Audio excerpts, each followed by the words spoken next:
The message came at 7:42 p.m., just as the sky outside my window softened into that fragile shade of gold before slipping into night. It was the kind of evening that usually felt warm, familiar, like something good was about to happen. Instead, everything unraveled. My phone buzzed once on the table. I didn't rush to check it.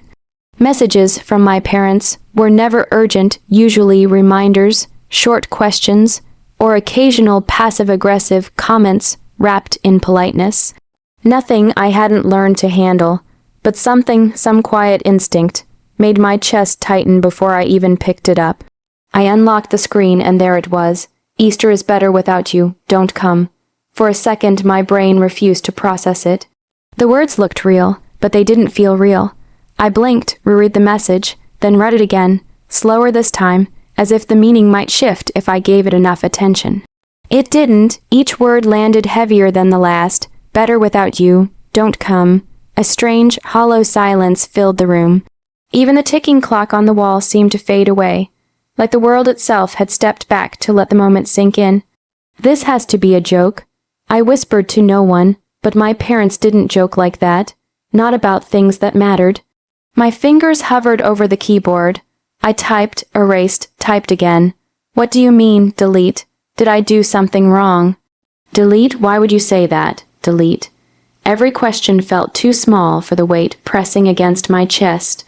Too weak, too desperate. And maybe that was the worst part. Not the message itself, but the way it instantly pulled me back into that familiar place. The one where I felt like I had to earn my place in their lives. Like I was one mistake away from being too much. Or not enough. I set the phone down for a moment, trying to breathe through the sudden tightness in my chest. But the memories came anyway, uninvited and sharp. Easters from years ago, the carefully set table, the forced smiles, the quiet comparisons that always found their way into conversation.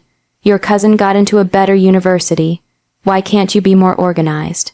You always take things too personally. I used to laugh those things off, pretend they didn't stick, pretend I wasn't quietly shrinking every time I heard them. But now, sitting alone in my apartment with that message glowing on my screen, I couldn't pretend anymore. This wasn't new, this was just honest, painfully, brutally honest. I picked up my phone again.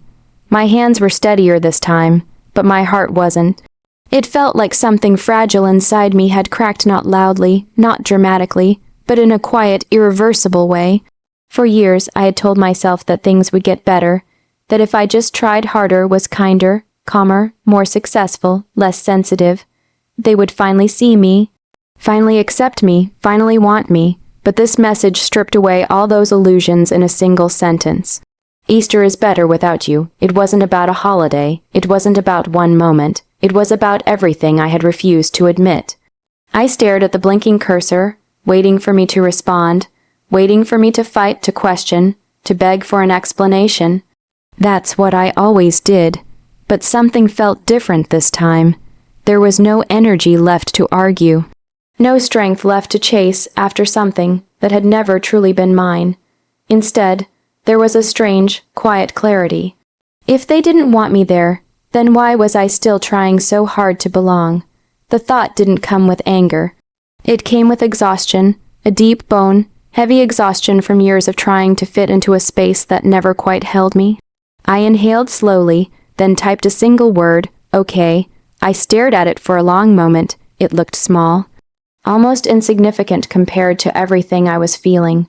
But somehow, it carried more weight than anything else I could have said. No questions, no pleading, no explanations, just acceptance, not of their words, but of the truth behind them. Before I could guess myself, I pressed send. The message delivered instantly, and just like that, it was done. No reply came, no follow-up, no correction, no we didn't mean it. Just silence. I set my phone down gently, as if making too much noise might break whatever fragile balance I had just created. Outside, the last light of the day disappeared completely, leaving the room dim and unfamiliar. I sat there for a long time, staring at nothing, trying to understand how one message could hurt this much, trying to understand why it didn't feel like a shock, but a confirmation. And somewhere deep inside, beneath the sadness and confusion, A quiet realization began to form. This wasn't the moment everything fell apart. It was the moment I finally saw things as they were. The word okay didn't feel powerful when I sent it. It didn't feel brave or bold or life-changing. It felt small, empty even, like something you say when you don't have the strength to say anything else. But the silence that followed, that's what gave it weight. Hours passed that night without a reply. I kept my phone beside me, the screen lighting up occasionally with notifications that weren't from them. Every time it buzzed, my heart reacted before my mind could catch up, but it was never them. No, we didn't mean it. No, come anyway. No apology. Just silence. By midnight, the truth had settled in a way that felt heavier than the message itself. They weren't going to take it back. I lay in bed staring at the ceiling, the faint glow of streetlights slipping through the curtains. Sleep didn't come easily. My thoughts kept circling the same question. Was I really that easy to let go of? I had spent years trying to be someone they wouldn't push away. Careful with my words, cautious with my emotions, constantly adjusting myself to fit whatever version of me they seemed to tolerate best, and yet, in the end, all it took was one message for them to draw a line, and not even gently. Morning came too quickly. Easter Sunday. For the first time in my life, I wasn't getting ready to go home. No packed bag, no last-minute rush, no rehearsing conversations in my head to avoid conflict, no quiet anxiety sitting in my chest before even walking through the door. Just stillness. It felt unnatural. I sat at the edge of my bed for a long time, unsure what to do with the day. Holidays had always been structured around them, around showing up, blending in, trying not to stand out too much. Without that, the day stretched out in front of me like something unfamiliar, uncertain, empty. I made coffee out of habit, but even that felt different. The kitchen was quiet, too quiet. No background chatter, no clinking dishes, no subtle tension lingering in the air. Just me. I took a sip, then another, and realized something strange. I wasn't anxious. Sad, yes. Confused, definitely. But that tight, constant feeling in my chest, the one I always carried around them, was missing. I hadn't noticed how heavy it was until it was gone. Still, the silence hurt. Not just the silence of the room, but the silence from them. I checked my phone again around noon. Nothing new. I opened our last conversation, staring at the message like it might somehow explain itself if I looked long enough. Easter is better without you. Don't come. And beneath it, my reply, okay. That one word now felt different than it had the night before. It didn't feel empty anymore. It felt final, like a door I hadn't realized I was closing. The hours passed slowly. I tried distracting myself cleaning, scrolling through my phone, turning the TV on just to fill the quiet, but nothing really held my attention. My thoughts kept drifting back to them. What were they doing right now? Were they sitting around the table, laughing like everything was normal? Did they even notice I wasn't there? Or worse, did it really feel better without me? That thought hit harder than I expected. I set my mug down, suddenly losing my appetite. My chest tightened again, but this time it wasn't the same kind of pain. It wasn't sharp or overwhelming. It was deeper, quieter, the kind that lingers. By late afternoon, the sunlight had softened again, mirroring the evening before. But everything felt different now. Something inside me had shifted. Not healed, not even close, but changed. I found myself sitting by the window, watching people pass by outside. Families, couples, children holding baskets filled with bright colors and laughter. For a moment, I felt like I was on the outside of something I could never quite reach. And then, unexpectedly, another thought slipped in. Maybe I don't have to. Maybe I didn't have to keep chasing a version of family that only existed in fragments. Maybe I didn't have to keep proving that I was worth including. Maybe, just maybe, their absence didn't mean I was lacking. Maybe it meant I had been trying to belong somewhere that was never built for me. The idea felt unfamiliar, but it also felt lighter. As evening approached, I picked up my phone again, not to check for messages this time, but to do something I hadn't considered before. I turned it off. The silence that followed was different from the one before. It wasn't heavy. It wasn't waiting for something. It just existed, and for the first time since that message, I wasn't hoping for it to be broken. I leaned back in my chair, closing my eyes for a moment. My reply echoed in my mind again. Okay. It wasn't just acceptance of their words. It was the beginning of accepting something else. That I couldn't force people to value me. That I couldn't keep shrinking myself just to fit into their version of enough. And maybe, most importantly, that walking away didn't always look like leaving loudly. Sometimes it looked like one quiet word. And the strength to stand by it. At first, the silence felt like something I had to survive. Then slowly, it became something I could live with. Weeks passed after Easter, each one quieter than the last. No messages, no calls, not even a small check-in disguised as concern. It was as if I had slipped out of their lives, as easily as a name erased from a list. And for a while, that thought haunted me. I would reach for my phone out of habit, expecting something, anything, but there was never a notification waiting. The emptiness used to sting, like a constant reminder that I wasn't missed, but something unexpected began to happen. The pain didn't disappear, it just loosened its grip. Without realizing it, I started building a routine that didn't revolve around them. Mornings became mine, slow, quiet, unhurried. I would wake up without that subtle pressure in my chest. The one that always whispered, be better today, don't mess up, don't say the wrong thing. There was no one to disappoint.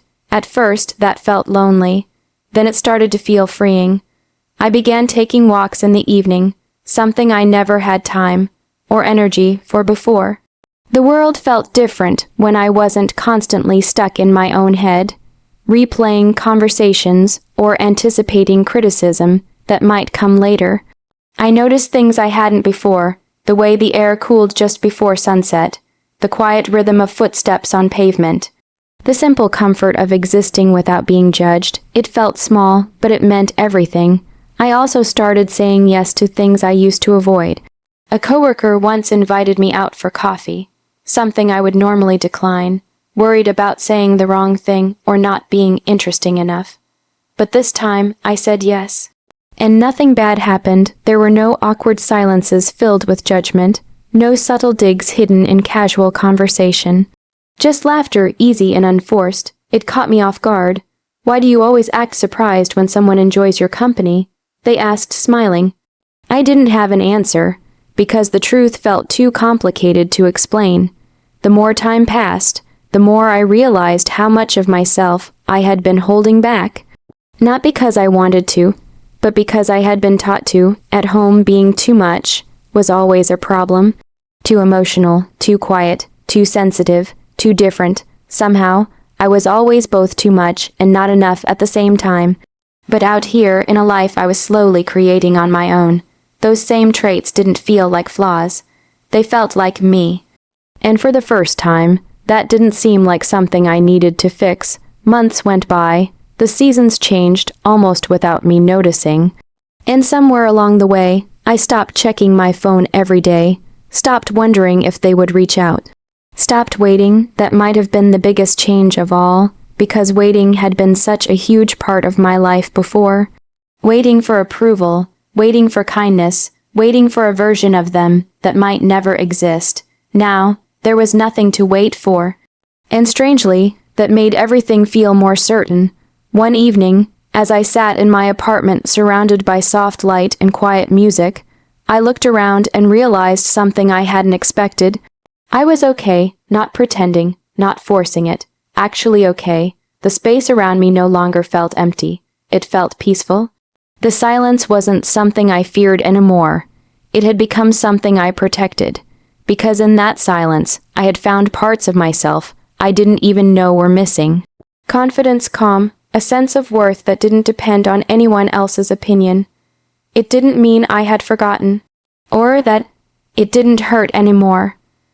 There were still moments random, unexpected, when memories would surface and hit a little too hard. A familiar smell, a passing comment, a holiday approaching on the calendar, and for a second, I would feel that old ache again. But it didn't consume me like it used to. It passed, and I stayed. One night, I found myself rereading that old message.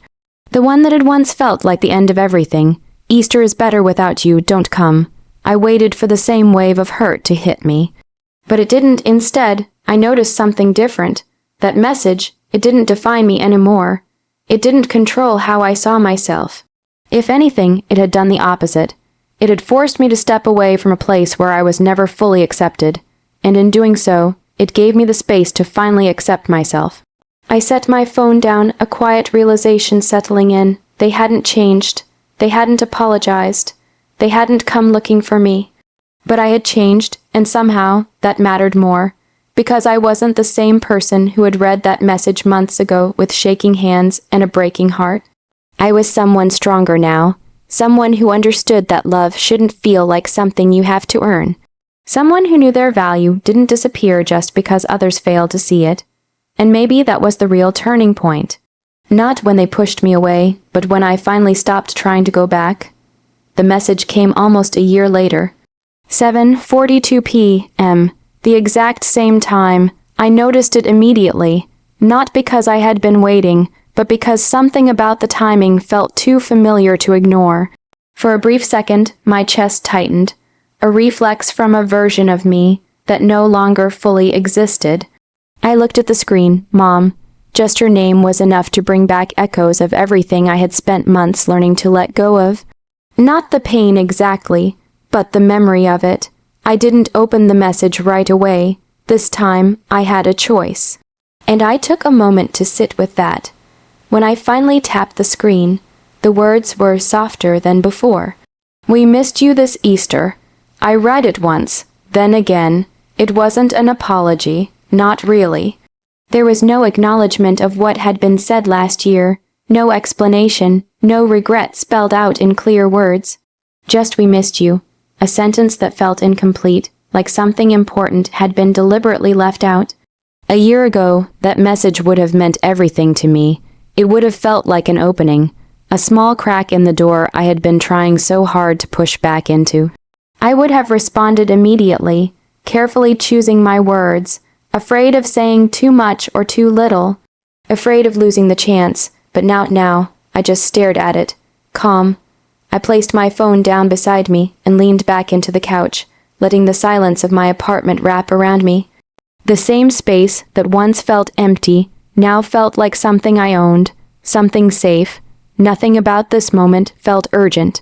And that, more than anything, showed me how much I had changed. Another message came a few minutes later. The house felt empty without you. I let out a slow breath, my eyes lingering on the screen. Empty? The word settled differently now, not like a wound, more like a realization, because I remembered that Easter. The quiet of my apartment, the way I had sat alone, wondering if they even noticed I was gone. And now, a year later, they were telling me they did. It should have felt like validation, but it didn't. It just felt late. My phone rang. I watched it for a second before answering. Hello. Her voice came through, softer than I remembered, careful, almost unsure. We were hoping you'd pick up. I didn't respond right away. Not out of anger, but because I no longer felt the need to fill every silence. We missed you, she repeated, as if saying it again might carry more weight. I got your message. I replied, my tone even, another pause. Then, quieter this time, can you come this Easter? There it was. The invitation, simple, direct, and so familiar. I stood up and walked slowly toward the window, looking out at the fading light of the evening. The sky looked almost identical to the night everything had changed, but I wasn't the same person standing here now. That version of me would have said yes without hesitation, would have rushed back, hoping things would finally be different this time. But hope, I had learned, wasn't always enough to fix what had never been whole. You told me not to come last year, I said gently. Her voice faltered. We didn't mean it like that. The same words, the same excuse, and yet they didn't hit the same way anymore. I didn't feel the need to argue, didn't feel the need to make her understand, because I already did. I have plans, I said. It was quiet, simple, but it was the truth, not just plans for the day, but plans for myself. Plans that didn't involve shrinking to fit into a space that had once made me feel invisible. Oh, she whispered. The disappointment in her voice was real, and for a moment I felt it. not as guilt, but as something softer. Something human, but it didn't change my answer. I hope you have a good Easter. I added, and I meant it. Because this wasn't about hurting them back, it never was. After the call ended, I stood there for a while, the phone still in my hand, waiting not for them to call again, but to see how I felt, and what I felt wasn't anger. It wasn't sadness either. It was something quieter, stronger, peace. I turned away from the window and looked around my apartment, the life I had built without them. Every corner of it held something I had chosen, something that reflected who I was without the constant need for approval. And in that moment, I understood something clearly. This was the revenge, not distance, not silence. Not rejection, but growth, the kind they couldn't take from me. A year ago, I had responded with one word because I didn't have the strength to say more. Okay, now that same word echoed in my mind again, but it meant something different. It wasn't resignation. It wasn't acceptance of their rejection. It was acceptance of myself, of my worth, of the life I had created. I placed my phone down and smiled softly, quietly, but genuinely, because the truth was simple. They hadn't lost me that day. I had found myself, and that was something no message could ever take away.